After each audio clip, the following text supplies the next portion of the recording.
My name is Michael Harrison, and what I'm about to tell you is how my entitled neighbor thought he could destroy my life, but ended up destroying his own instead.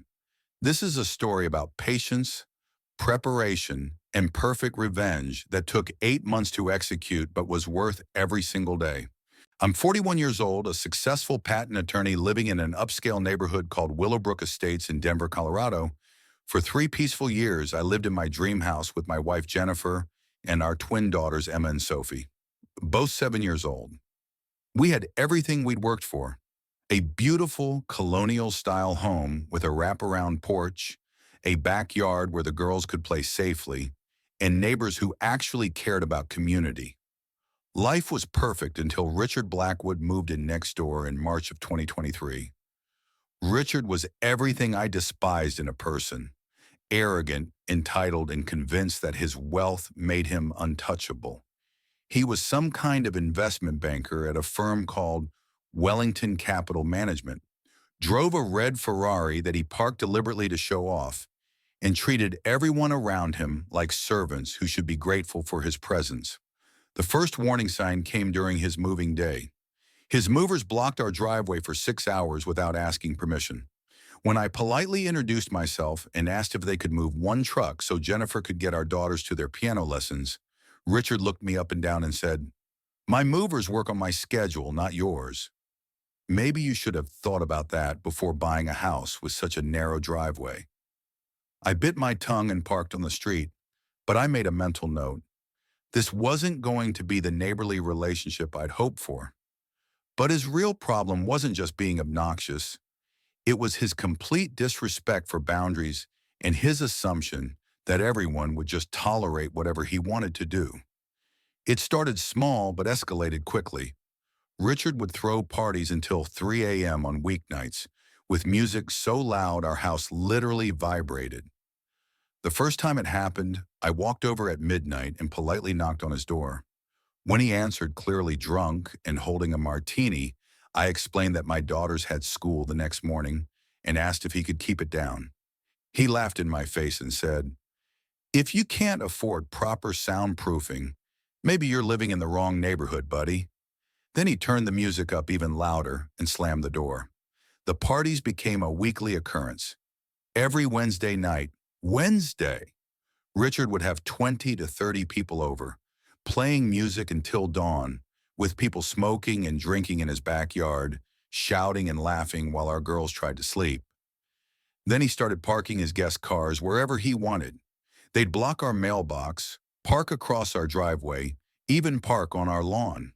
When I'd ask Richard to have them moved, he'd shrug and say his friends were more important than my convenience, and if I didn't like it, I could call a tow truck.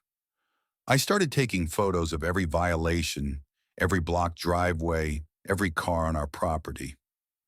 Jennifer thought I was being obsessive, but something told me I'd need evidence eventually. The homeowners association seemed powerless against him. When I filed formal complaints about the noise and parking violations, Richard would show up to the meetings with his lawyer, a sharp-dressed woman who would cite obscure HOA bylaws and threaten legal action against anyone who harassed her client. It turns out Richard's family had connections with half the board members. His uncle was some kind of real estate developer who'd helped several board members with their own property investments. They were all afraid of him. But the real war began when Richard decided my property was his to use. One Saturday morning in July, I woke up to the sound of a chainsaw. I looked out my bedroom window and couldn't believe what I was seeing. Richard was standing in his backyard directing two men with chainsaws who were cutting down the cedar fence between our properties. I threw on clothes and ran outside. "What the hell are you doing?" I demanded. Richard was standing there in a silk robe and designer sunglasses, holding a coffee mug that probably cost more than most people's monthly car payments. "Oh, good morning, Mike," he said with fake cheerfulness. "I'm improving both our properties by removing this ugly old fence." "That fence is on the property line," and I said. "You can't just cut it down." "Actually," Richard smiled, "I had my lawyer research the property boundaries. This fence is actually 6 inches onto my property. I have every right to remove structures that are trespassing on my land." He pulled out a folded document. Here's the survey my lawyer had done. As you can see, your fence has been encroaching on my property for years. I examined the document. It looked official, with stamps and signatures, but something felt wrong about it. The measurements didn't match what I remembered from when we bought the house. I want to see my own survey, I said. Feel free, Richard replied. But in the meantime, I'm removing this eyesore. And Mike, I'm also putting in a pool next month, so there's going to be a lot of construction noise. Just thought you should know. By noon, the entire fence was gone. Richard had set up lounge chairs and umbrellas on what used to be the border between our yards, and he was hosting a pool party with about 20 people. They were using my lawn as a walkway to the bathroom, leaving beer cans and cigarette butts on my grass. When I went inside to get my property documents, Jennifer was in tears. The girls are afraid to go outside, she said. They don't understand why strangers are in our yard. That evening, after Richard's party ended, and I'd spent 2 hours cleaning up trash from my lawn, I found the original survey from when we bought the house. The fence had been exactly on the property line. Richard's survey was fraudulent. But when I called his lawyer's office on Monday, I was told that any disputes about the survey should be handled through appropriate legal channels and that they'd be billing me for the phone consultation. That same week, Richard installed massive floodlights along the back of his house. 4 industrial-strength LED spotlights that turned on at dusk and shone directly into my daughter's bedroom windows all night long. When Jennifer called Richard to complain that the girls couldn't sleep, he told her that if we didn't like light, we should have bought a house in the woods. He also mentioned that he was concerned about security and needed the lights to protect his property from undesirable elements in the neighborhood. The harassment escalated beyond anything I could have imagined.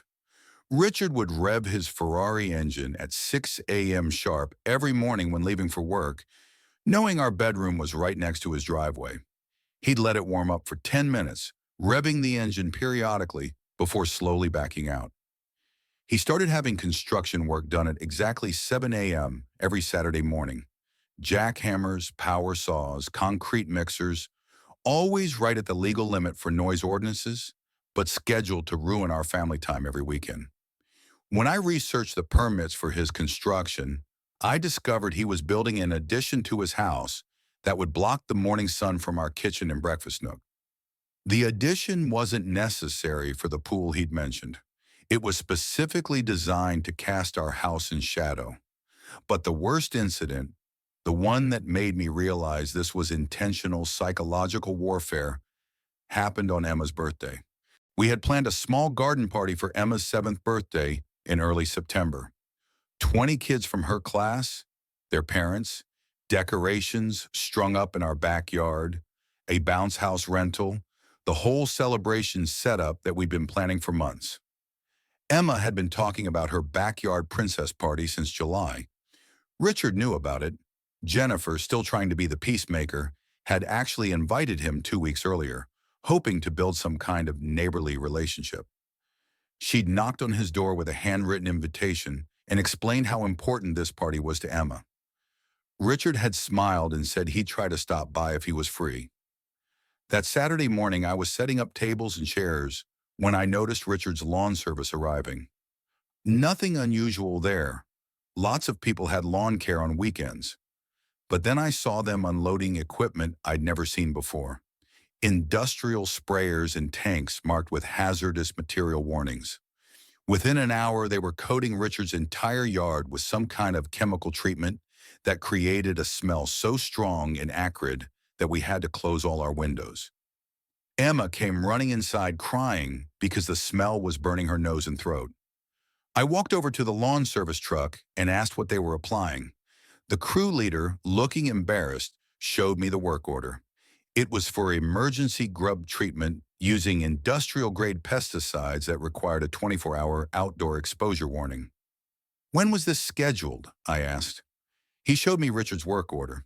It was dated that morning, not scheduled in advance, but called in as an emergency treatment that had to be done immediately. Sir, the crew leader said quietly, I tried to tell Mr.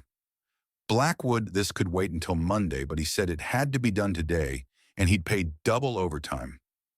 I looked toward Richard's house and saw him standing at his upstairs window, watching our ruined party with a satisfied smirk. He raised his coffee mug to me in a mock toast. We had to move Emma's entire party indoors.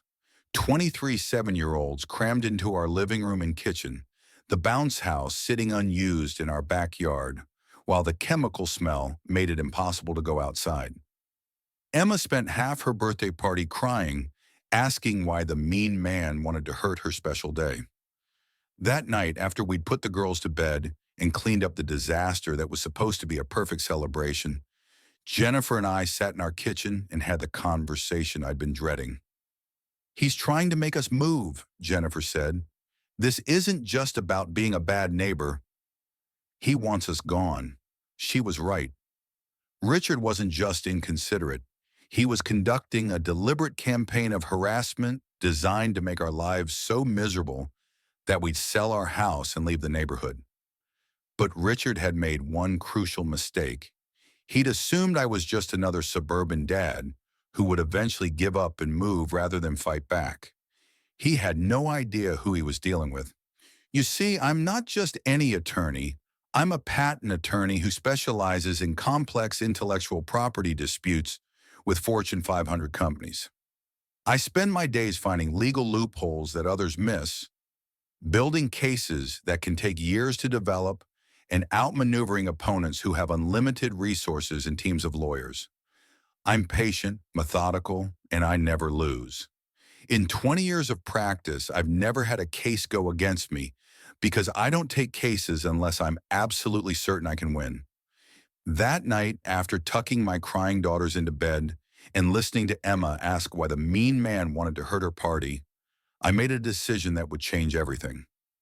Richard wanted a war? He'd get one, but it would be fought on my terms, with my weapons, and by my rules.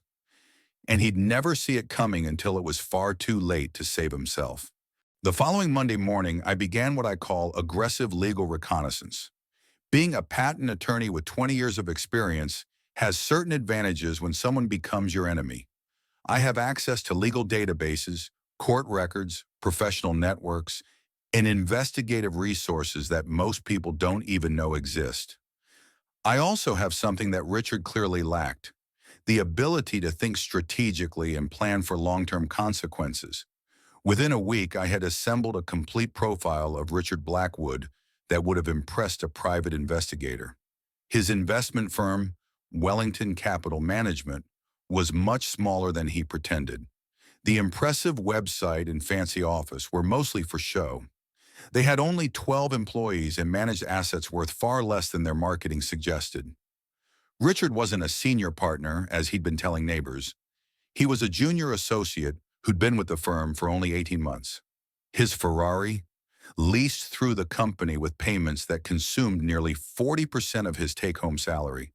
His designer clothes, expensive watch, and luxury lifestyle were all financed through credit card debt and a home equity line that was already at dangerous levels. The man was living far beyond his means to maintain an image of success that was completely false. But the really interesting information came from deeper digging through public records and legal databases. Richard had a documented pattern of neighbor disputes and legal troubles everywhere he lived. In his previous residence in California, 3 different neighbors had filed formal complaints against him for noise violations, property damage, and harassment. One case had gone to small claims court, where Richard lost and was ordered to pay damages for destroying a neighbor's garden fence, eerily similar to what he'd done to us.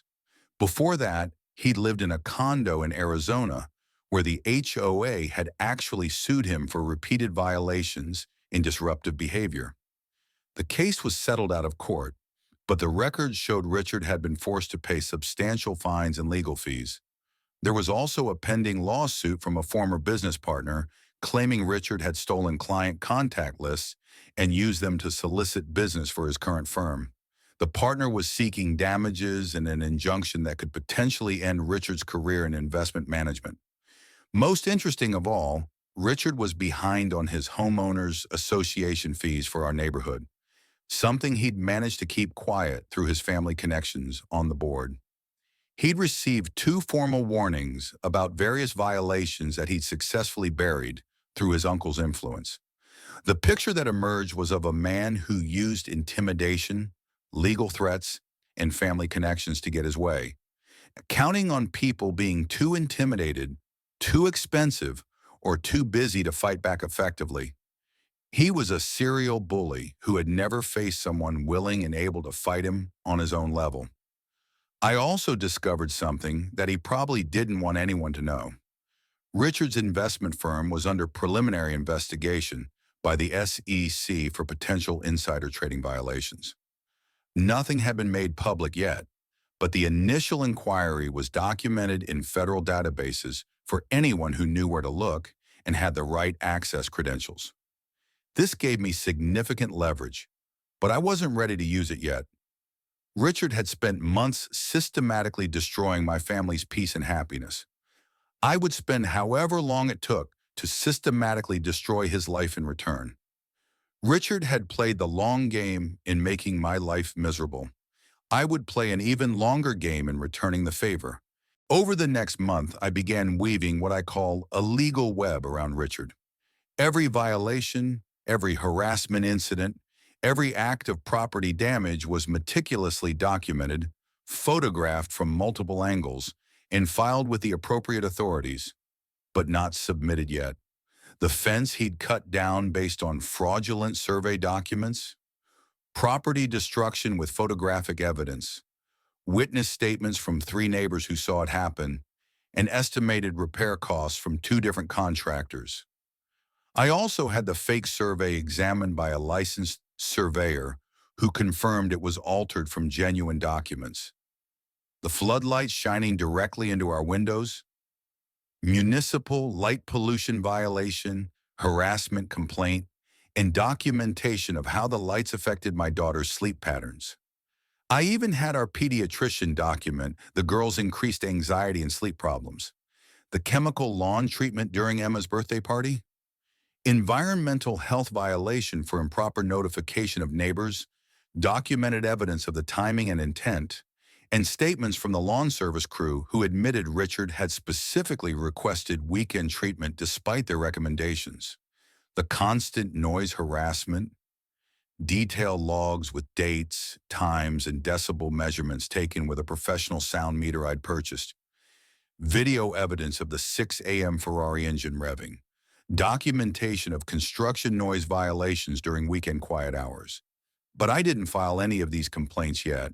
Instead, I built comprehensive legal files for each incident, gathered witness statements from other neighbors who were also fed up with Richard's behavior, and prepared legal briefs as if each violation was a major case going to federal court. The beauty of being an experienced attorney in this situation was that I could do all this work myself. No legal fees, no hourly billing, just my own time and expertise turned into weapons against someone who thought he could intimidate me. I also began phase 2 of my plan, making Richard's life gradually more difficult without him realizing I was behind it. Through my professional network, I discovered several vulnerability points in Richard's life that I could exploit without breaking any laws or doing anything unethical. Richard's investment firm rented their office space in a downtown building owned by Meridian Properties, a real estate company that I'd successfully represented in a complex patent dispute 2 years earlier. The case had saved them millions in licensing fees, and they considered me a trusted ally. One phone call to their property manager, explaining the situation and providing documentation of Richard's harassment pattern and history of neighbor disputes, resulted in Wellington Capital receiving a formal review of their lease terms for behavioral concerns affecting building reputation. Suddenly, Richard's assigned parking space was under maintenance review, and he had to park 2 blocks away and walk to work every day. Their conference room booking privileges were temporarily suspended pending lease evaluation. Most importantly, their lease renewal was flagged for additional scrutiny due to documented behavioral concerns about tenant representatives. Next, I used my broader professional network in ways Richard never saw coming. The senior partner at my law firm handles corporate legal services for several major investment companies and pension funds in the Denver area. When Richard's firm pitched for new business, suddenly there were confidential concerns about professionalism and negative community references that kept coming up during due diligence calls. Richard never knew where these references were coming from, but his success rate in landing new clients dropped to nearly zero. His firm started questioning his ability to bring in business, which put his job security at risk. I also contacted the Homeowners Association, not to file complaints about Richard, but to volunteer for the Architectural Review Committee. This gave me access to all property modification requests and the power to ensure that any future changes Richard wanted to make would face maximum scrutiny and bureaucratic delays. When Richard submitted plans for his shadow casting addition, I was able to raise technical questions about drainage, setback requirements, and impact on neighboring properties that required expensive additional studies and architectural revisions. But my masterpiece was the SEC situation. I didn't report Richard to the SEC directly. That would have been too obvious and potentially libelous if I was wrong about the insider trading. Instead, I did something much more subtle and devastating. Through my network of contacts in municipal finance, I arranged for Richard's firm to be invited to bid on a major municipal bond offering for Denver's new transit expansion project. This was exactly the kind of high-profile opportunity that Richard's firm desperately needed to establish credibility and attract larger clients. The invitation came through proper channels and looked like a fantastic opportunity. Wellington Capital was thrilled to be considered for such a prestigious project. However, this type of municipal work requires extensive SEC compliance documentation and comprehensive background checks on all participating associates. Every person involved in the bond offering must undergo financial audits, client list reviews, and detailed examinations of their trading patterns going back 5 years. When Wellington Capital applied for the municipal bond work, the standard SEC review process kicked in automatically. The same preliminary investigation that had been sitting dormant in Richard's file suddenly became active and urgent. Within weeks, Richard found himself subjected to intense federal scrutiny.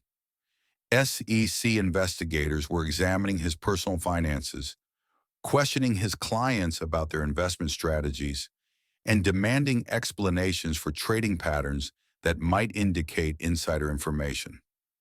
The municipal bond opportunity that had seemed like Richard's ticket to career success turned into a nightmare of federal investigation and compliance reviews that threatened to destroy his professional reputation. He never knew I had orchestrated the opportunity that triggered this scrutiny. To Richard, it looked like a great business opportunity that had turned into a disaster through bad luck and poor timing. But I wasn't finished. The SEC investigation would take months to resolve, and I wanted Richard to feel pressure from multiple directions simultaneously. By winter, the cumulative pressure was showing serious effects. Richard's red Ferrari disappeared from his driveway, lease terminated due to financial constraints, I suspected. The constant parties stopped because he couldn't afford to maintain his social image anymore. His designer suits were replaced with off-the-rack business clothes.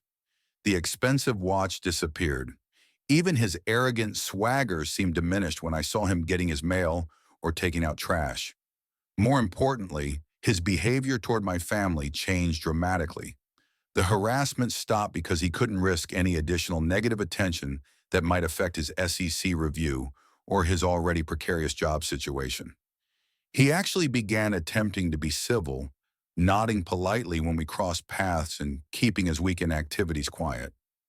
Richard didn't realize that his improved behavior was just another piece of evidence I was collecting to show that his previous harassment had been deliberate and controllable.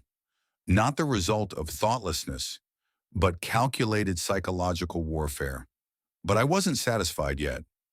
Richard had made Emma cry at her birthday party. He'd made Jennifer afraid to let our daughters play in their own backyard. He'd cost us thousands of dollars in having to soundproof the girls' bedrooms and install blackout curtains to block his harassment lights. He owed us for emotional damages, property damage, and the destruction of our peaceful family life. I intended to collect every penny plus interest. Using my connections in real estate law, I began orchestrating the final phase of my plan. I arranged for a client of mine, a successful entrepreneur looking for rental properties, to express interest in Richard's house.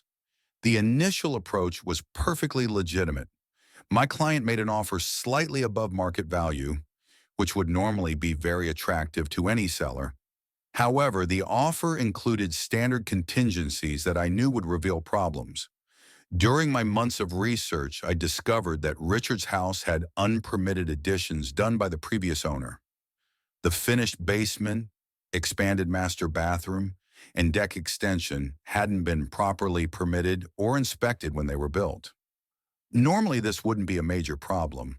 Most buyers would negotiate repairs or a price reduction and move forward. But Richard was now in a serious financial squeeze due to his SEC troubles, reduced income from lost business, and mounting legal fees from various disputes. When the inspection revealed the code violations, Richard faced a difficult choice: spend approximately $50,000 bringing everything up to current building codes, or accept a significantly reduced offer that would barely cover his mortgage balance and leave him with almost no equity. Meanwhile, I made sure the Homeowners Association became aware of the code violations on Richard's property. As a member of the Architectural Review Committee, I was obligated to report unpermitted structures that came to my attention. This triggered a formal HOA review that would require expensive corrections regardless of whether the sale went through. Richard couldn't escape the code enforcement actions by simply refusing to sell. Richard was trapped in a perfect legal and financial vice: sell at a substantial loss or face escalating code enforcement fines and HOA violations while dealing with SEC investigations in a declining career. Every move he could make led to financial disaster, and he had no idea that I had orchestrated the entire situation. By spring, Richard had no choice but to accept a reduced offer on his house. The closing was scheduled for a Friday afternoon in April, and I made sure to be working in my front yard when the moving trucks arrived that morning.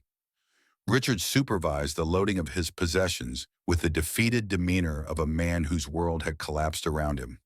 The arrogant, entitled neighbor who had tormented my family was gone, replaced by someone who looked 10 years older and completely beaten down. As I watched him direct the movers, I felt no satisfaction in his obvious misery. This had never been about enjoying his suffering. It had been about protecting my family and ensuring that he could never hurt us again. Richard saw me watching from my yard. For a moment, we made eye contact across our driveways. I didn't smirk or gloat. I simply nodded respectfully, like one neighbor acknowledging another's departure. But I could see in his eyes that he knew. Maybe not the exact details, maybe not the specific mechanisms I'd used, but he understood that his downfall hadn't been coincidental or accidental. He'd made an enemy of the wrong person, and that person had systematically destroyed his life with patience, skill, and overwhelming strategic advantage.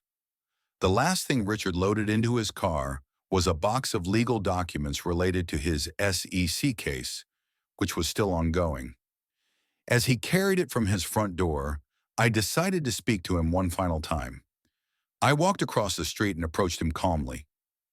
"Richard," I said, "I hope your next neighborhood works out better for everyone involved."